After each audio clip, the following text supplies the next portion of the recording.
yang mengikuti Porprov itu adalah 38 kabupaten kota. Karena memang jumlahnya 38. Sampean tahu peringkat kita ketika Porprov? Itu peringkatnya peringkat ke-38. Ya, Bangkalan. Mulai dari Porprov 1 sampai dengan Porprov 6. Alhamdulillah di Porprov yang ke-7 itu kita dapat 113 poin. Dari 100 poin yang kita targetkan. Melampaui target kalau poin. Halo, selamat siang teman-teman. Kembali lagi di podcast Ngopi-Ngopi. Kali ini kedatangan tamu yang luar biasa banget. Kita sangat merasa terhormat kedatangan beliau. Seorang senior, seorang yang juga sangat kita kagumi ya kiprahnya di Bangkalan, yaitu Kak Muhammad Fauzan Ja'far. Selamat siang, Kak. Selamat siang, Le. Gimana kabarnya ini? Alhamdulillah. Kalian gimana, sehat, Kak? Alhamdulillah. Lahir batin ya? Lahir batin, karena mumpung masih ada momen Lebaran, Kak. Ya, ini seorang yang sangat luar biasa, teman-teman, diakui dalam kiprahnya sebagai pemuda ataupun orang yang aktif dalam pemberdayaan kemajuan Kabupaten Bangkalan. Beliau pernah menjabat 3 periode KPU Bangkalan, Kak, ya? Betul. 3 periode, subhanallah. Pernah bersama-sama dengan ketua yang sekarang 1 periode. Oh, keren-keren. Kak Zainal. Mas Zainal, betul. Iya. Terus beliau juga menjadi ketua KONI Bangkalan. 2 periode, Kak, ya? Masih 1 periode. 1 periode. Terus yang sekarang ini sampean aktif sebagai direktur utama BUMD, Bang. Betul. Terbaik banget. Ini kita harus share nih, teman-teman, harus diskusi gimana bisa menjadi a successful person seperti Kak Ja'far, Kak Fauzan Ja'far. Kak, izin diskusi, Kak, untuk teman-teman nanti mungkin bisa. Siap. Ini. Terutama nih, Kak, banyak request dari tim kita itu untuk membahas tentang KONI Bangkalan. Kalau kita itu yang ikonik dari Kak Ja'far ini adalah ketika beliau menjabat di ketua KONI Bangkalan tuh sampean punya tagline itu Bangkalan Satos. Gitu, Kak. Gimana tuh, Kak? Cerita dulu tentang di balik Bangkalan Satos tuh, Kak. Baik, terima kasih ya. Siap. Tentunya ini sebuah kehormatan ya bagi saya diundang oleh Ngopi-Ngopi. Podcast Ngopi-Ngopi. Iya. Salah satu podcast yang lagi viral ini sebenarnya. Ini sebuah kehormatan. Sebenarnya lama ini kapan ya saya diundang?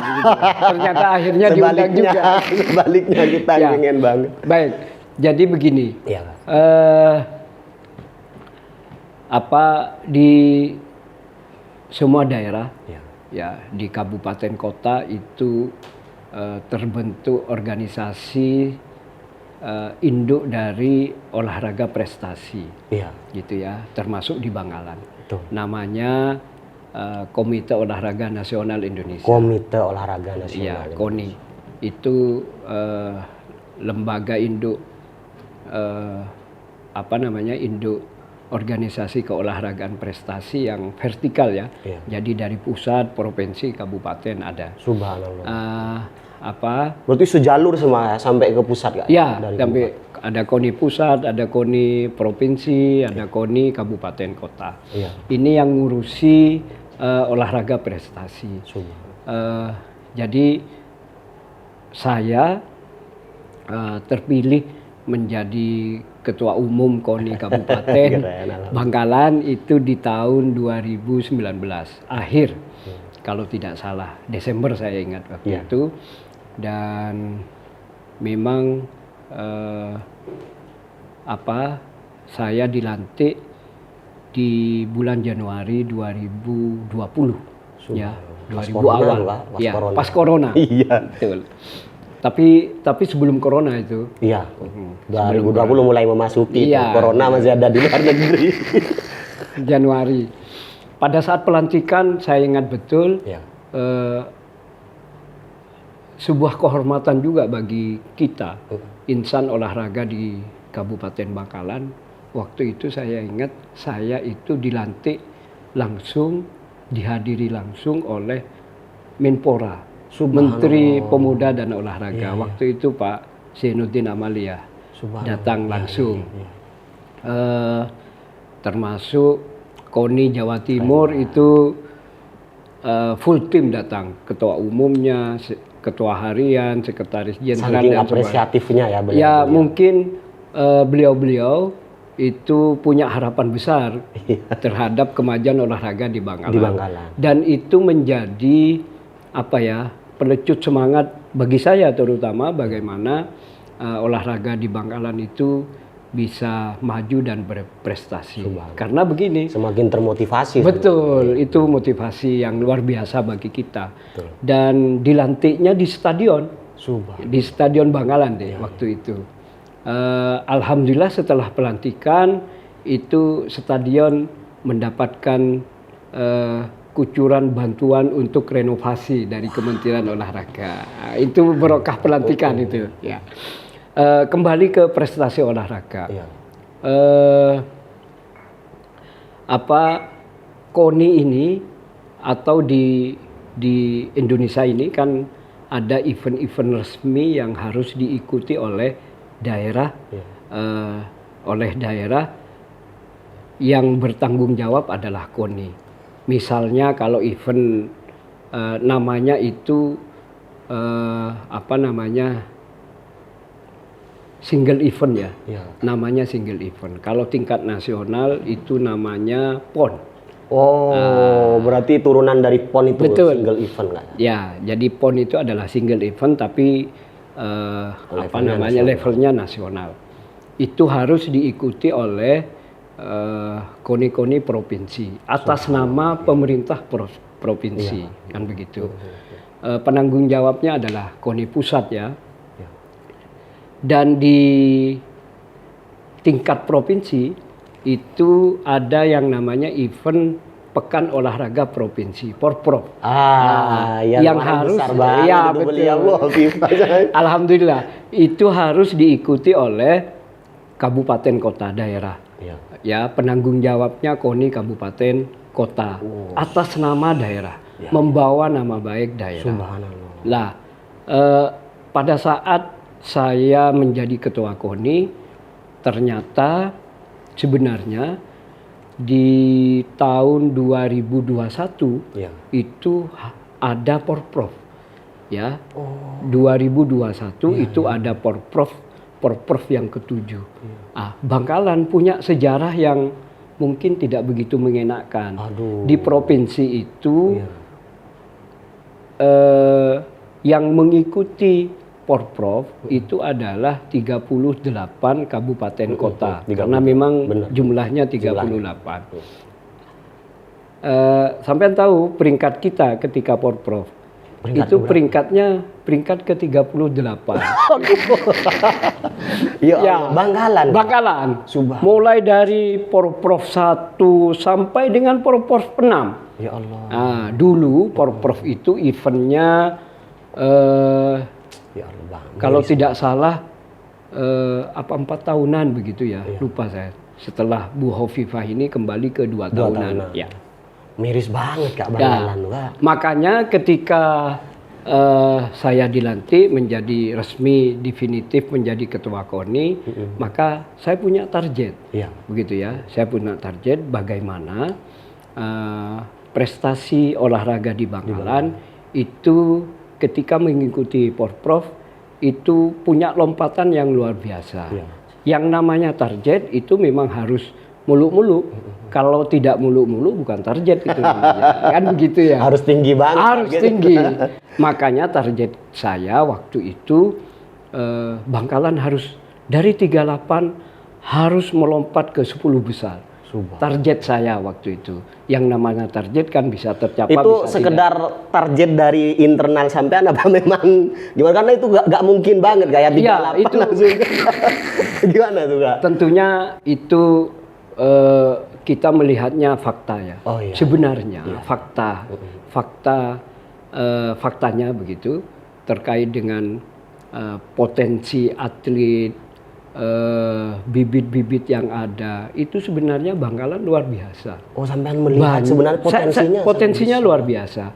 Tetapi karena mohon maaf tanda kutip tidak ada perhatian dari para pemangku kepentingan itu, kepada mereka, makanya banyak atlet Bangkalan yang membela daerah lain.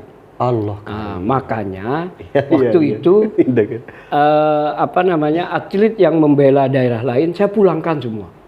Saya tarik lagi. Yang top saya tarik, begitu ya. Sehingga kita memang walaupun targetnya muluk-muluk, tetapi kan kita harus terukur ya, harus terukur. Makanya kita lihat potensinya kita lihat, setelah itu kita petakan. Saya analisa hasil-hasil dari Porprov 1, 2, 3 sampai 6 kira-kira seperti apa. Dan di situ saya lihat ada peluang nih. Ada peluang Bangkalan bisa melompat ini. Makanya target saya 10 besar. Target saya masuk 10 besar, tetapi memang kalau Porprov itu di Jawa Timur adalah satu-satunya provinsi yang menghitung medalinya itu beda. Ya. Kalau di provinsi yang lain itu sama seperti PON. Peringkat itu peringkat itu dipengaruhi oleh berapa mendapatkan berapa prestasi yang emasnya. Iya. Ketika emasnya banyak, maka peringkatnya itu pasti lebih baik dari poinnya lah. Poinnya. Nah, kalau di Jawa Timur bukan medali tetapi poin. Ya, setiap medali itu ada poinnya. Berarti dihitung per prestasi itu dijadikan poin. Bukan, gitu kan? Per medali itu ada poinnya. Kalau 1 medali emas itu poinnya 4.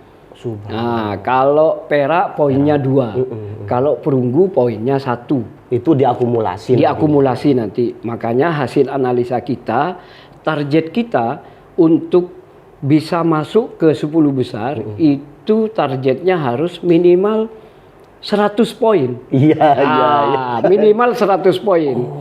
Di Jatim gitu Kak ya? Ya, karena di Jawa Timur itu sangat menghargai pembinaan yang ada di di daerah di kabupaten kota. Kalau nanti peringkat itu murni emas, maka ya yang jadi juara kalau juara umumnya pasti Surabaya, tetapi 2, 3 dan ke bawah itu kan ya tetap itu aja gitu. Makanya KONI Jawa Timur untuk Porprov itu peringkatnya itu semua medali ada nilainya. Makanya saya mengambil tagline waktu itu Bangkalan Satos. Begitu. Udah ketemu ya. Targetnya 100 poin. 100 poin. Targetnya kita 100 poin karena analisa kita itu kalau dapat 100 poin insya Allah masuk ke 10 besar. 10 besar. Ya. Tetapi memang takdir berbicara lain. Alhamdulillah. Poinnya kita melebihi dari target. Alhamdulillah. Takdir bicara lain malah jauh lebih baik. Takdir poinnya kita melebihi. Alhamdulillah di Porprov yang ke-7 itu kita dapat 113 poin. Dari 100 poin yang kita targetkan. Melampaui targetnya. Melampaui target kalau poin, tapi peringkat ternyata memang kita salah hitung. Ternyata kita hanya berada di posisi 14. Tetapi ini kan sudah luar biasa ya. Besar banget ya. Memang target kita memenuhi, artinya target poinnya melebihi, tapi peringkatnya masih belum masuk 10 besar. Tapi yang penting itu adalah bahwa ada semangat yang muncul dari semua stakeholder olahraga, dari pelatih, atlet terutama, termasuk official, kami di KONI, para pengurus cabur juga, itu semangatnya luar biasa. Itu signifikan banget sampean ya, dari 38 ke 14. Ya alhamdulillah, memang pemimpin itu harus punya mimpi sebenarnya. Pemimpin itu harus punya target. Ketika kita memimpin sebuah organisasi, harus jelas mau kemana organisasinya, target organisasinya apa kan begitu ya. Sehingga programnya jelas. Tapi kita tetap penasaran nggak apa yang sampean lakukan? Karena kan banyak ya pemimpin sebelumnya dan saya kira bagus-bagus lah ya. Ya, kita tidak mendiskreditkan itu. Betul. Tapi ada di 38 selama beberapa kali ini Prof Kak ya, itu kan suatu hal yang jadi evaluasi. Yang sampean lakukan apa tuh? Tentunya kan sebelum sampean juga melakukan tapi nggak Saya ini sebenarnya bukan background olahragawan. Iya. Kan begitu ya. Iya. Dan saya baru berkecimpung di dunia olahraga memang pada saat jadi ketua KONI. Ya, walaupun memang dulu saya pernah aktif di PSSI juga. Ya itu nggak bisa dihilangkan. Iya, iya. Tetapi kan sebenarnya semua kita kembalikan kepada Yang Maha Kuasa ya, Allah Subhanahu wa taala. Tentunya kita harus terus berdoa. Tetapi yang terpenting adalah kita harus belajar, saya kira. Ya, saya banyak belajar. Kita tidak boleh terbiasa menurut saya ketika kita misalnya mempunyai mimpi, mempunyai target, itu selalu mengkambing hitamkan pihak lain, terutama orang yang mungkin sebelum kita, begitu ya. Itu yang saya tanamkan kepada semua pengurus dan juga semua stakeholder olahraga, terutama atlet. Memang mungkin dulu kita belum berprestasi, tetapi itu sebenarnya bukan sekedar kesalahan satu dua orang pengurus lama, itu bukan, dan kita tidak boleh begitu. Justru para ketua umum KONI sebelum saya undang, saya undang. Saya ambil ilmu, saya undang di forum resmi. Mereka bicara. Betul. Jadi yang kemarin, yang sebelum-sebelumnya tentunya kita harus jadikan pelajaran, kita koreksi kelemahannya di mana, kelebihannya apa, kan pasti ada itu ya. Makanya itu yang yang saya lakukan. Dan yang terpenting sebenarnya adalah kalau di dunia olahraga itu perhatian. Ya. Perhatian dari kita terutama kepada atlet itu saya tumpah ruahkan, begitu ya. Saya berikan betul perhatian itu kepada teman-teman atlet dan juga kepada teman-teman pengurus cabur. Pengurus cabur itu dia kan setiap tahunnya memang sangat mengandalkan uang pembinaan dari kita, dari KONI. Itu yang mereka andalkan. Makanya yang saya lakukan untuk memperbaiki prestasi itu salah satunya adalah bagaimana tata kelola keuangan itu bisa transparan, akuntabel gitu ya. Jadi mereka yang menjadi haknya cabur saya berikan, dan itu cashless, transfer. Nah, transfer, mereka harus punya rekening, harus punya NPWP, harus taat pajak begitu. Ya semuanya yang menjadi hak mereka saya berikan. Hasil dari pengamatan sampean dan dari belajar ke tokoh-tokoh sebelumnya itu adalah sampean memperbaiki soal keuangan. Betul, betul. Selain itu mungkin dari faktor psikologis juga pasti banyak faktor kayak yang buat gak maju-maju tuh ya. Ya, memang waktu itu saya dilantik terus ada COVID begitu ya. Tetapi ya yang namanya orang Madura kan biasanya agak ini ya, agak tidak percaya begitu. Iya. Akhirnya diinikan ke Allah semua gitu kan. Jadi ya ruang itu saya manfaatkan juga. Ya, jadi saya hidupkan kompetisi-kompetisi di desa-desa waktu itu. Malah saat COVID sampean bisa. Di saat COVID itu. Saya hidupkan kompetisi. Kompetisi apa saja saya dukung. Saya adakan. Level kecil juga. Kecil di desa. Ada futsal, ada bola voli, ada badminton. Pertama memang saya mensosialisasikan di Bangkalan itu ini ada KONI loh. KONI ini adalah organisasi induknya olahraga prestasi. Sehingga waktu itu KONI itu banyak didengar oleh masyarakat desa itu. Yang ngadakan KONI, sehingga mereka merasa support banget loh. Saya support memang waktu itu. Saya adakan sendiri. kompetisi di desa-desa. Alhamdulillah. Ya. Cepat. Dan memang waktu itu kepentingan saya selain memang untuk mensosialisasikan KONI, kita ingin melihat bibit potensi yang ada di desa. Kan sebenarnya bibit atlet itu ada di desa-desa begitu. Sampean sebenarnya melihat kayak orang Madura ini khususnya Bangkalan itu sebenarnya potensi atletisnya ya, baik itu di bidang bola ataupun itu tinggi kayak. Oh ya, tinggi. Gak kalah sama sampean orang tahu. Iya, Kak. Kita di Porprov itu ada apa namanya? Ya satu cabang olahraga yang kita menjadi juara umum. Subhanallah. Apa itu? Pencaksilat. Lah, di Bangkalan ini di Madura kan gudangnya pencaksilat. Iya. Macam-macam banget. Macam-macam perguruan banyak sekali. Iya. Kita juara umum di Porprov. Subhanallah. Bisa mengalahkan Surabaya, mengalahkan kota-kota besar Jawa yang Timur lain. lah. Jawa Timur. Kayak Madiun, Pacitan. Iya, karena itu. Kalah, betul. Kita juara umum.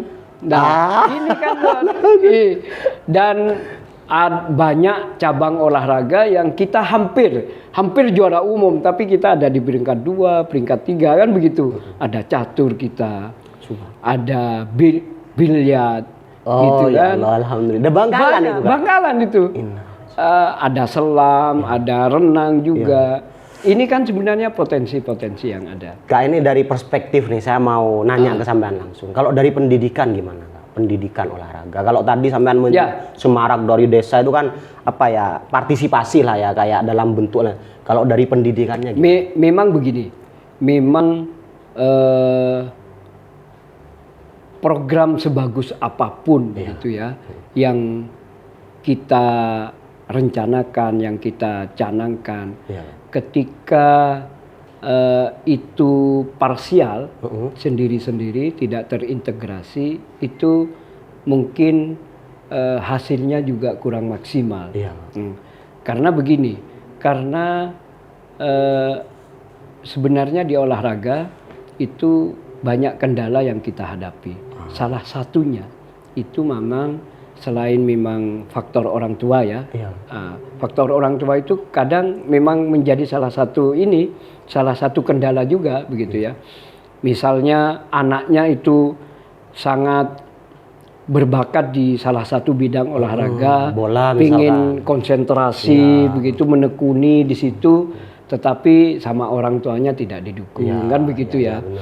Salah satu kendala juga kita yang dihadapi kita itu dari sisi lembaga pendidikannya. Pendidikan olahraganya. Iya, jadi begini, di sekolah-sekolah mereka juga kadang-kadang itu tidak didukung juga begitu. Kadang-kadang gitu ya. Itu kendala. Progres. Betul. Jadi makanya kami selalu berkomunikasi dengan berdiskusi dengan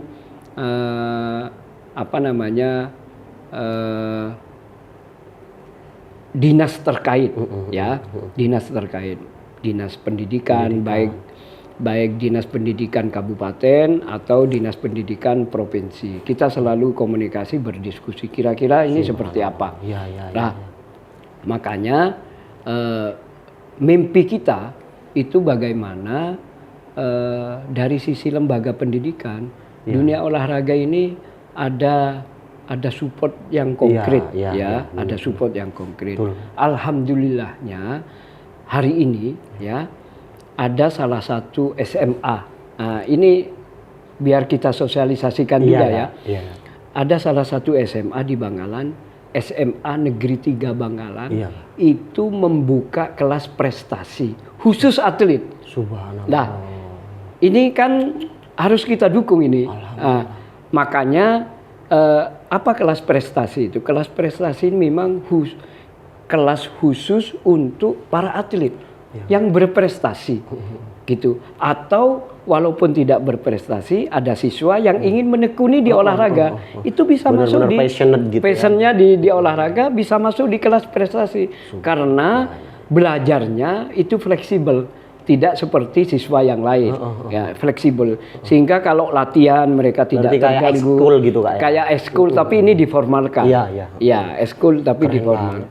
Lah, kok nggak sampean gencarkan ke yang lain Kak, ke SMA lah? Ini seperti pilot project ya. Oh iya. Seperti pilot project lah. Nanti bayangan mimpi kita itu tidak hanya di tingkat SMA. Mudah-mudahan nanti di tingkat SMP-nya ada. SMP juga. Ya. Lah, kalau sudah ada namanya, ini namanya apa ya? KKU namanya. Ada kelas olahraga lah. Ya.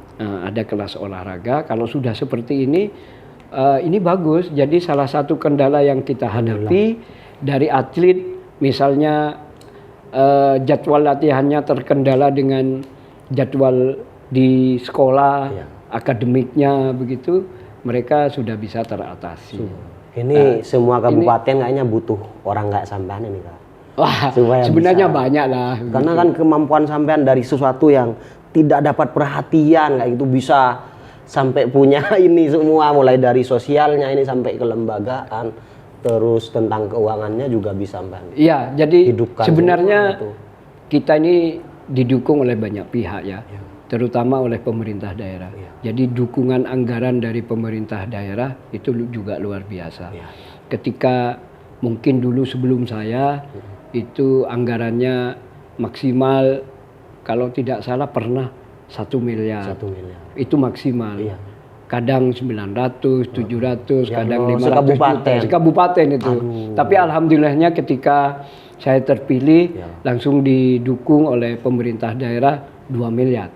2 miliar. Pemerintah paham nih kalau sudah Kak Fausen ya, ini kayaknya progresnya tinggi. Iya, enggak paham juga itu gimana itu. Kak, boleh kopinya dulu Kak. Oh baik. Oke, ini kan ngopi-ngopi ya. Ngopi-ngopi. Terus Saya teman-teman minum ya. Kita ucapkan juga terima kasih untuk Lon Gledek Resto ya udah support podcast kita. Lon Gledek Resto ini ada restoran dan hotel teman-teman. Oh, ada jasa ini Kak yang support. Iya. Pertanyaan terakhir. Ini kan juga harus kita support ini. Iya, Kak. Ya, Long Gledek, ada restonya ada. Iya Kak, keren, bagian dari wisata. Betul. Ini pertanyaan titipan nih Kak dari orang-orang. Katanya kalau memang sampean tuh punya mimpi yang sebagus tadi, terus target sampean itu selalu hampir tercapai, bahkan dalam poin melebihi target. Kalau untuk akhirnya menciptakan pemuda daerah Bangkalan jadi atlet nasional Kak, tuh optimisme sampean tuh gimana? Mungkin nggak? Terus kira-kira apa yang perlu? Saya kira tidak ada yang tidak mungkin di dunia ini ya. Yang penting kita harus memang punya visi misi yang jelas begitu terkait kemajuan olahraga begitu, dan memang potensi yang ada di Bangkalan itu terkait dengan prestasi olahraganya juga sangat luar biasa, makanya harus kita support gitu ya. Memang hari ini kita dengan keniscayaan bonus demografi yang besar ini jumlah penduduk yang luar biasa, ini salah satu pekerjaan rumah kita bagaimana kita bisa mengarahkan pemuda itu kepada aktivitas yang bermanfaat gitu. Salah satunya adalah olahraga. Salah satunya olahraga. Betul. Makanya perhatian kita kepada dunia olahraga itu memang sudah harus kita tunjukkan dan konkretkan. Makanya saya selalu berdiskusi dengan pemerintah daerah ketika ketemu dengan bupati misalnya, ketemu dengan teman-teman di DPRD gitu.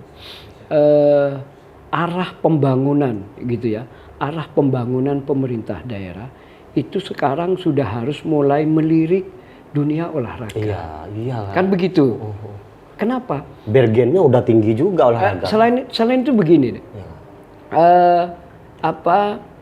Sekarang ini kita ini kan arah pembangunan program kerjanya pemerintah daerah itu hanya terfokus kepada infrastruktur misalnya. itu penting. Bahkan itu sangat penting karena ketika infrastrukturnya rusak juga akses masyarakat juga akan terganggu. Termasuk juga atlet yang mau berolahraga, berlatih juga terganggu. Tetapi kan harus disinergikan. Infrastruktur kita perbaiki, tetapi pembangunan sumber daya manusianya juga harus kita perbaiki. Salah satu program pembangunan sumber daya manusia itu melalui olahraga. Kan begitu. Ketika olahraganya maju, insya Allah yang lain juga akan mengikuti. Kan begitu ya. Kenakalan remaja misalnya, penyalahgunaan narkoba misalnya, yang itu banyak dialami oleh para pemuda.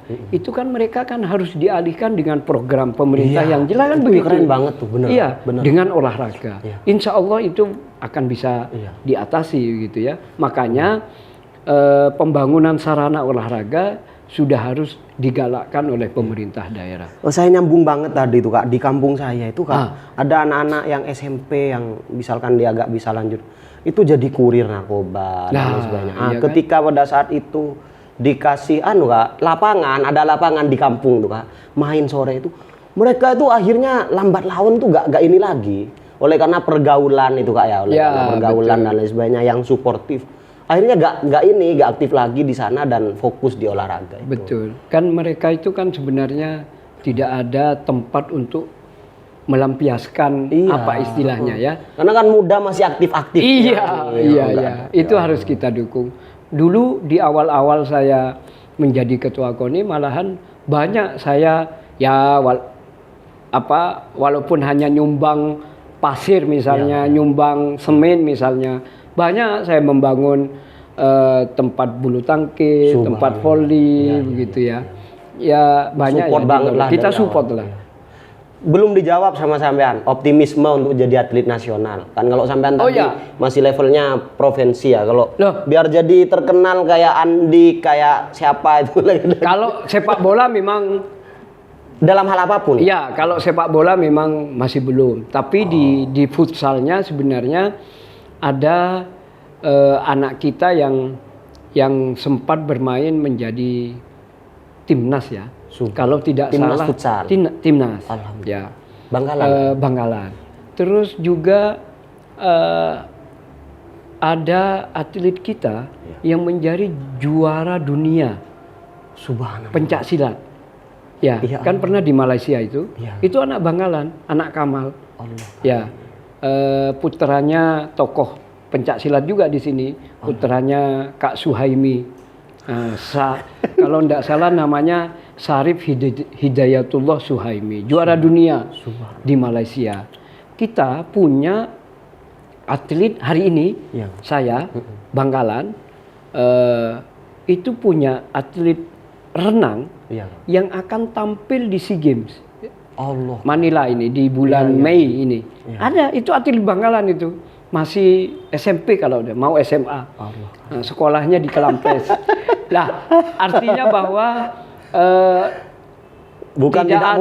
tidak ada yang tidak mungkin di Indonesia. Yang penting kita tekuni, yang penting program dan targetnya jelas, kita memberi perhatian yang luar biasa kepada mereka.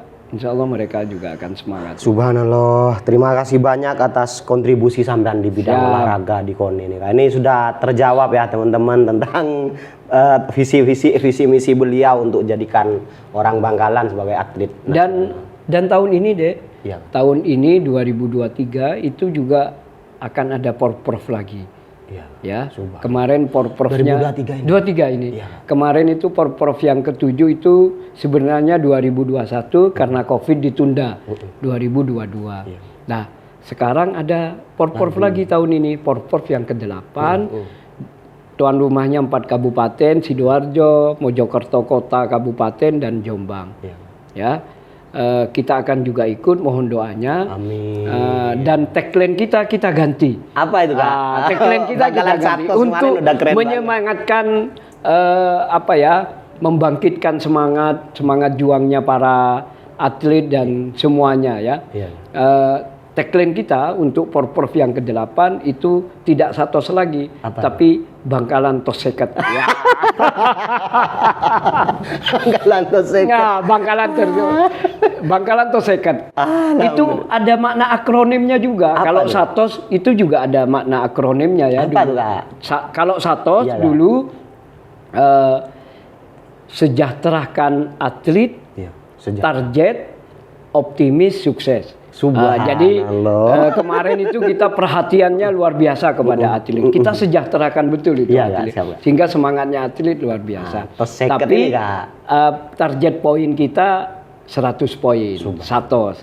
Nah sekarang tagline kita tos seket.